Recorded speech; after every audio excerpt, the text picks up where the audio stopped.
నమస్తే, welcome to our channel. ప్రముఖ ఆధ్యాత్మికవేత్త, ఆస్ట్రాలజర్ అనంత్ కుమార్ శర్మ గారు ఉన్నారు. వారితో మాట్లాడదాం. నమస్తే అండి. ఓం గం గణపతే నమః. రాబోయేది సంక్రాంతి. సంక్రాంతి అంటేనే అసలు చెప్పనవసరం లేదు, చాలా ఆనందంగా జరుపుకుంటాం ఆ పండుగని. 3 రోజులు ఎక్కడెక్కడ ఊర్లలో ఉన్న వాళ్ళు కూడా వాళ్ళ ఊర్లు, వాళ్ళ పల్లెటూర్లు చేరుతారు. పల్లెటూర్లు చాలా చక్కగా జరుగుతుంది. అసలు సంక్రాంతి పండుగ వైభవం అంటే మీ మాటల్లో ఏం చెప్తారు? సంక్రాంతి వైభవం అంటే తల్లి పల్లెటూళ్ళే ఇంపార్టెంట్. అవునండి. పల్లెటూళ్ళకు ఉన్న అందం భోగి నుంచి ముక్కనుము దాకా అసలు ఆ కళకళలాడతాయి. వాకట్లో ముగ్గులు, సరదా, మధ్యలో గోదాదేవి కళ్యాణం చేస్తారు సంక్రాంతి నాడు. అసలు ఈ సంక్రాంతి పండగ విశేషం ఏమిటయ్యా అంటే భూదారులకు లాభం, భూమిని నమ్ముకున్న వాళ్ళకి లాభం. ఎలాగంటే సంక్రాంతి నాడు ఇప్పటిదాకా పండించిన ధాన్యం పంటలు పోగులు వేసి చక్కగా అక్కడ రాసులుగా పోసి ఆ అమ్మవారిని పూజించుకుని అక్కడ పొంగలి వండి ఆ పొలాల గట్లు మీదే ఆ ధాన్యం కుప్పల దగ్గర చక్కగా రైతులందరూ అమ్మవారిని పెట్టుకుని అక్కడ పూజ చేసి పొంగలు అక్కడే వండుకు తిని ఇళ్ళకి వచ్చి, ఇకపోతే సంక్రాంతి విశేషాలు చెప్పాలంటే అన్ని పండగల్లోకి విశేషమైన పండగ ఏమిటయ్యా అంటే సంక్రాంతి. సంక్రాంతి తర్వాత ముఖ్యమైన పండగ ఉగాది పండగ.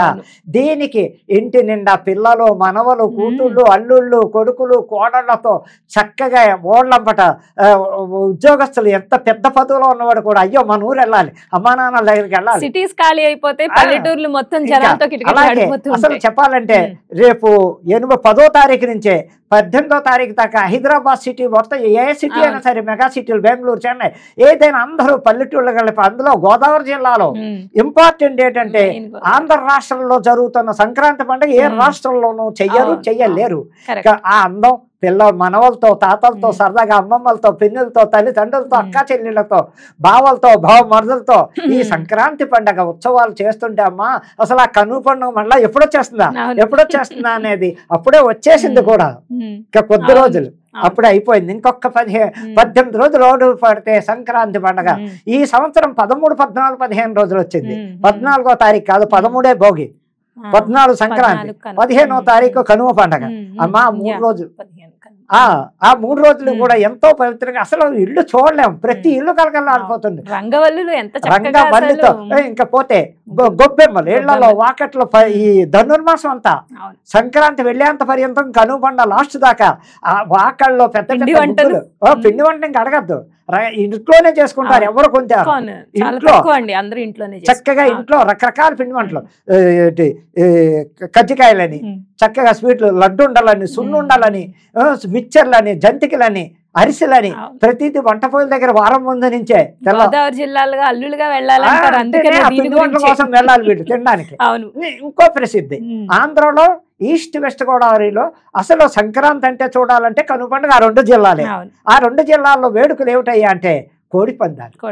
ఇంకా కోడి పందాలు విచ్చలవిడి దేశాల నుంచి 3 నెలల ముందే లాడ్జీలు, రూములు బుక్ చేసేసుకుని అన్ని దేశాల నుంచి, అన్ని రాష్ట్రాల నుంచి ఆడ కోడి పందాలకి చక్కగా హరిదాసులు ఇంకా తెల్లారేసరికి ప్రభల తీర్థం 1, 2 అని ప్రభల తీర్థం కనుగొన్న నాడు ప్రభల తీర్థం, ప్రభల ఊరేగింపులు, ఆ పరుగులు పొలాల్లో ఎంత అందంగా ఉంటుంది. ఆ ప్రభలు ఎత్తుకుని 100ల మంది గ్రామస్తులు పొలాల్లో గట్లు మీద పరిగెడుతుంటే అమ్మవారిని పట్టుకుని కలకల్లాడిపోతుండే. సంక్రాంతి వేడికమ్మా. మీరు ఎన్ని పండగలు చూడండి, ఒక్కరోజే సంక్రాంతి పండగ 4 రోజులు చక్క ముక్కను కూడా చేసి. ఇంకా పిల్లలకి భోగిపళ్ళు, అబ్బా ఇంకా భోగిపళ్ళ పండుగ ఉంటుంది. పేరంటాళ్ళు ఈ ఇంట్లో జాయింట్లోకి సాయంకాలం అయ్యేసరికి భోగిపళ్ళు చంటి పిల్లలకి చక్కగా పోస్తూ ఉంటారు. ఆ ఆనందమే ఆనందం. ఆ భోగి మంటలు, ఇంకా భోగి మంటలు కలకల్లాడిపోతాయి. తెల్లవారుజాము 4 గంటలకే బ్రహ్మ ముహూర్తంలో భోగి మంటలు వేస్తారు. భోగి పిడకలు, ఇంకా భోగి పిడకలు నెల్లాళ్ళ ముందు నుంచి వేసి తయారు చేసుకునే దండలు, పెద్ద పెద్ద దండ పోటీగా తయారు చేసుకుని ఆ భోగి మంటలో తలస్నానం ఉదయమే చెయ్యాలి బ్రహ్మ ముహూర్తంలో. అది ఎలాగయ్యా అంటే ఇంటి ఆచారాలు, మంగళవాడు వస్తాడు ఇంటికి, ఆ ఇంటి మంగళ వస్తాడు. చక్క మగపిల్లలందరికీ మసాజ్ చేసి నూనె పెట్టి చక్కగా చేసి వాడి చేతితోటే కుంకుడికాయ పులుసుతో చక్కగా స్నానం చేయించి ఒళ్ళు నలుగు పెట్టి వాడు వస్తేనే ఆ ఇంటికి శుభం. మంగళ ఆయన వచ్చి ఊళ్ళల్లో ఇంటింటికి పాలేరు అనే టైపులో వీళ్ళు కూడా ఉంటారు. ఇన్నేళ్లకు మంగళాయన వాళ్ళు వచ్చి తెల్లవారుజామున 3 దగ్గర నుంచి ఇళ్ళంపటి వెళ్ళి ఆ 7 అయ్యేసరికి స్థల స్నానాలు చేయిస్తారు. అది ఎంత సరదాగా ఉంటుందమ్మా. ఆ నలుగు పెట్టి నూనె తలక పెట్టి చక్కగా ఆ వేడుకలు అందం ఏ పండక్కి రాదు. ఎంతో చక్కగా సంక్రాంతి పండగ చేసుకోవాలని విశేషాలు దానికే ఇదేం లేదు. అయ్యో ఇదండి వేడుక. ఆ వేడుక చూడాలి. ఓ పక్క పేకాట్లాడుతూ ఉంటారు, ఓ పక్క కోడి పందాలు కాదు, ఓ పక్క దీన్ని ఏమంటారు గుండాట్లు అంటారు. రకరకాలు సరదా ఇళ్లలోను పొలాల్లోను రకరకాల వేడుకలు. బిజీ లైఫ్ లో ఆ 4 రోజులు ఒక రిలాక్సేషన్ అయిన వాళ్ళతో గడపడం అనే ఆనందం అంత అసలు కావాల్సింది యావత్తు బంధువర్గం కలవాలంటే సంక్రాంతి పండగే.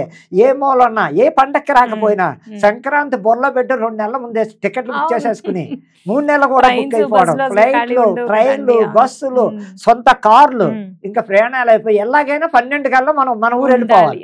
12 రాత్రికి ఇళ్ళకి చేరిపోవాలి. సంక్రాంతి 4 రోజులు చక్కగా చేసుకోవాలి. ఉత్సాహంతో జరిగే పండగ ఏంటంటే పప్రద పండగ సంక్రాంతి. తర్వాత ముఖ్యమైన పండగ ఉగాది పండగ. ఇంకా దాని నుంచి ఉగాది అంటే మన ఇంట్లో మనమే చేసుకుంటాం. అంటే ఊర్లు వెళ్తాం కానీ ఒక రోజు దీనికి ఉన్నంత ఆనందం, ఆ వేడుక, ఉత్సాహం ఇంకా జన్మలో చూడాలంటే సంవత్సరానికి ఒక్కసారి వచ్చే పండగ. బంధువర్గం కలవడం, ఇంట్లో పిండి వంటలు, ఒకళ్ళ ఒకళ్ళు భోజనాలు, సరదా బంతిపోయినాలు, ఇళ్లలో కూర్చుని అరిటాకులు, కంచాలు పళ్ళాలు కాదు అరిటాకులో లేకపోతే పేపర్ ప్లేట్లు వేసుకుని 10 మంది కూర్చుని అల్లుళ్ళు కూతుళ్ళు మామలు తాతలు అల్లుళ్ళు కూర్చుని తింటుంటే అసలు ఆనందమే ఆనందం అమ్మా. ఈవేళ పేషాలు మరిగారు కానీ అసలు కింద కూర్చుని ఆకేసుకుని అన్నం తినడం, బంతిపోయినాలు గుర్తిపోయినాయి. ఎంత చక్కగా ఎంత సరదా. అందుకని సంక్రాంతి పండగ మించిన పండగ ఆంధ్రులకి పండగ. చక్కటి పండగ, వేడుకలు బాగుంటాయి. హరిదాసులు తిరుగుతూ ఉంటారు పొద్దున్నే. హరిదాసు గంగిరెద్దు వాళ్ళు ఇంటింటికి వచ్చే అమ్మ గంగిరెద్దులు డాన్సులు చేయించి ఆ కాళ్ళ చేత ఎత్తించి మన పొట్టని పెట్టించుకునే వాళ్ళు ఉంటారు. గంగిరెద్దు కింద నుంచి నడిచేళ్ళే వాళ్ళు ఉంటారు. చక్కగా హరిదాసులు పాటలు పాడుతూ రామకీర్తనలు చేస్తూ రకరకాల కీర్తనలతో ఆ వీణ వాయించుకుంటూ పైన అది పెట్టుకుని చక్కటిది ఆ పంచపాత్రంలో అది పెట్టుకుని చక్కగా వాళ్ళు గుమ్మాలంపటి వచ్చి ఆ బియ్యాలు పోస్తుంటే ఉన్న అందం, ఆ సరదా. ఆ ధనుర్మాసం అంతా హరిదాసులు తిరుగుతారు. ఒకరోజే కాదు, ధనుర్మాసం మొత్తం ఊళ్ళల్లో హరిదాసులు ఆ పాటలు పాడుతూ సాయంకాలం పొద్దున కూడా చేస్తే ఆ కళ అందం రాదమ్మా. సంక్రాంతి స్పెషల్ అంటే మొట్టమొదటిది అదే మనకి ఆనందమైన పండగ. నిజంగానే సంక్రాంతి అంటేనే గోదావరి జిల్లాల్లోనే చూడాలి. అందున ప్రేమతో కూడిన వెటకారం కూడా మనం వాళ్ళలో గమనించగా ఉంటుంది. పిండి వంటలు అని సరదాలు, తోటికోడాళ్ళు, చాలా సరదా అయిన వేడుక. ఆ 4 రోజులు ఈ సంవత్సరం అంతా పైన టెన్షన్ అంతా మర్చిపోయి సంవత్సరాన్ని మొత్తం ఏ నెల ఎప్పుడు ఏ పండక్కి రాదు. అది మాత్రం నిజం. సో సంక్రాంతి పండుగ విశిష్టత గురించి, అలాగే చక్కని ఒక ఆ సరదాగా జరిపే ఆ 4 రోజుల గురించి చాలా చక్కగా వివరించారండి. ధన్యవాదాలు.